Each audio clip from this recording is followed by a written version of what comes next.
What's up, fans? Ako nga pala si Jigs, and for today's video, bibigyan ko kayo ng update sa ating Wave S125 na project na si Bruno.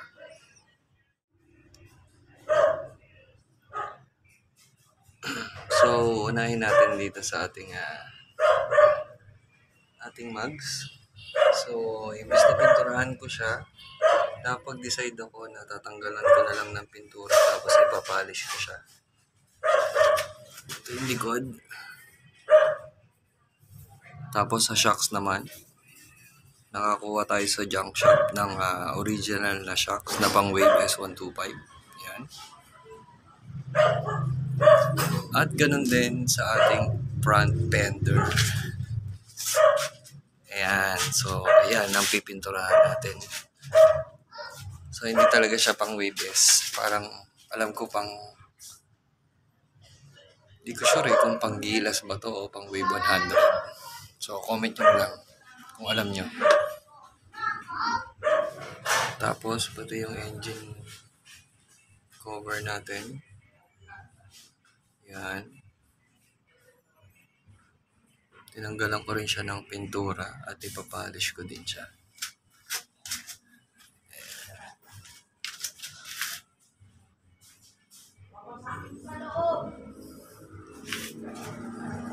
Tapos, bumili na rin pala tayo. Nagpalit rin pala tayo ng bagong gulong sa harap. Kasi upod na yung sa harap nito. Yung nakuha natin siya. Upod na, tsaka medyo nalalaparan ako. So, bumili ako ng gulong na 225 by 17. So, ayan yung gusto kong size. So, yun nga, no, naka-bold ngayon ang ating Bruno, no? Kasi, last week, paparehistro na dapat natin siya. Kaya lang, pagkatapos ng biyahe natin, bigla siyang tumirik, nawalan siya ng kuryente. So, ngayon, tinotroubleshoot ko siya. Yan, kaya wala siyang damit ngayon. Naka-bold siya. So, ayun nga, no, bumili tayo ng bagong ignition coil. Kinabit na natin siya, pero ganun pa rin. So, binaklas ko siya ulit. Binalik ko yung luma. Tinry ko kung baka mamaya sira lang to. So, binalik ko yung luma. Ganun pa rin. Wala pa rin siyang kuryente. So, babalik ko na lang to ulit. Itong bago. Yan. Order tayo sa Shopee ng CDI. So, sa tingin ko, ito na kasi yung problema kasi nung kinuha ko tong motor, papansin nyo, itong U-box niya may butas dito. Tapos, itong kable ng CDI natin, nakalusot dyan sa loob.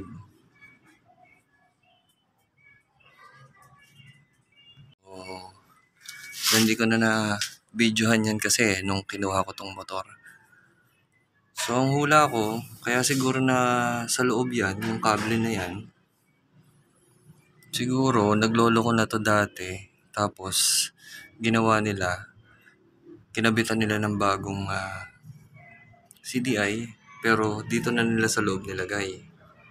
Kaya kung titignan nyo yung mga kable nung pa-CDI, ayun. Inayos ko na kasi yan eh. Pinagdugtong-dugtong ko siya sa tinanggal ko yung parang nilagyan lang kasi nila ng ibang wire para humaba, para umabot dito sa loob. So, tinanggal ko yon, binalik ko siya sa dati. Yan. So, naisip ko na baka yan nga ang problema. Kaya nakapasok yung CDI dun sa loob. So, nung kinuha ko, nandun lang yung kable pero walang CDI. So, ang ginawa ko, nung nakuha ko siya, nilabas ko, tapos inayos ko yung wire, tapos sinaksa ko dyan. Okay naman siya nung una, pero minsan nawawala, namamatay.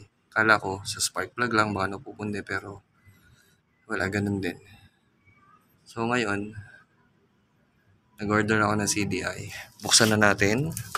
Ngayon lang ako na-excite ulit ng ganito pag may dumarating na pyesa. Wait lang, buksan na natin.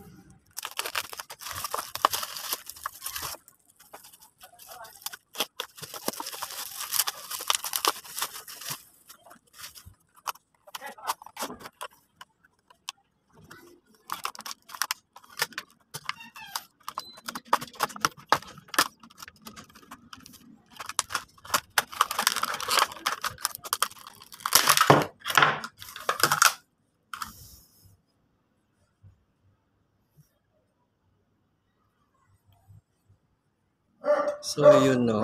Pakita ko muna sa inyo. On natin yung susi. Yan.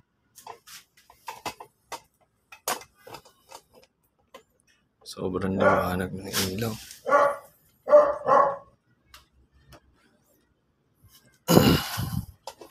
Yan. Tanggalin natin. Pakita ko sa inyo na wala siyang kuryente. So, lagyan natin ng ibang spark plug.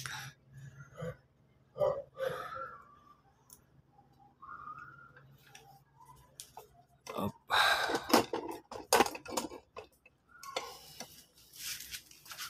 Skip natin.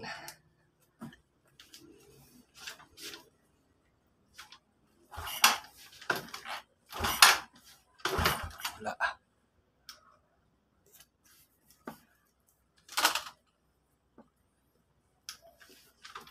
Yan. Wala siyang kuryente.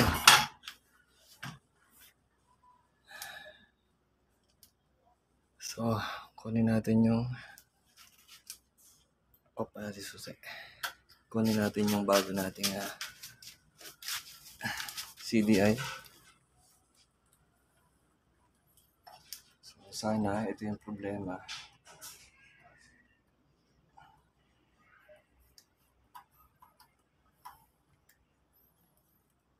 So, plug and play lang to.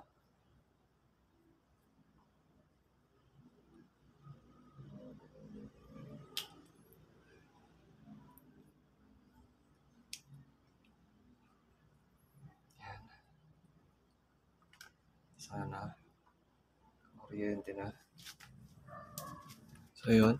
Check na natin itong bago nating CDI na Apito kung meron ng kuryente. On na natin siya. Okay. Sana kita. Alright. Yun.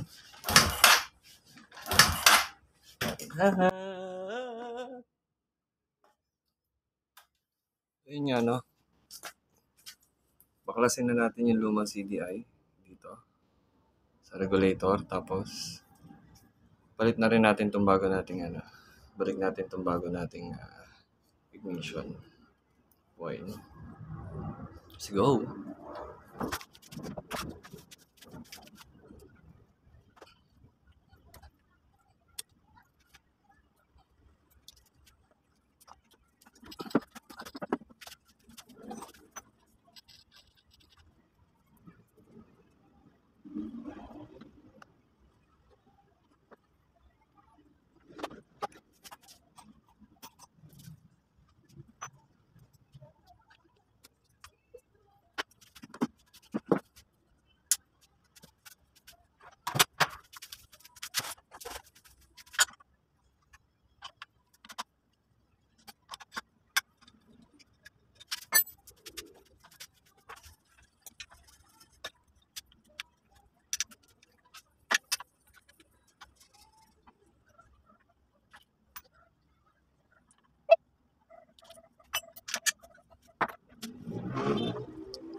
So, for the moment of truth,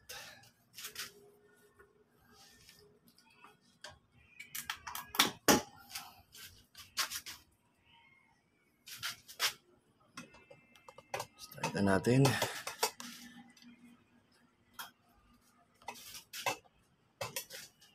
Tayo.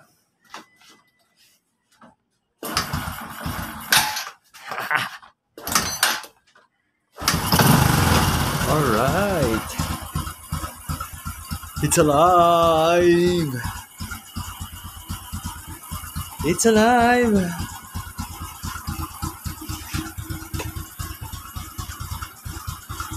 Ay, sir. Thank you, Lord. Kabitan natin yung mga plastic. Pwede na i-rehistro bukas to.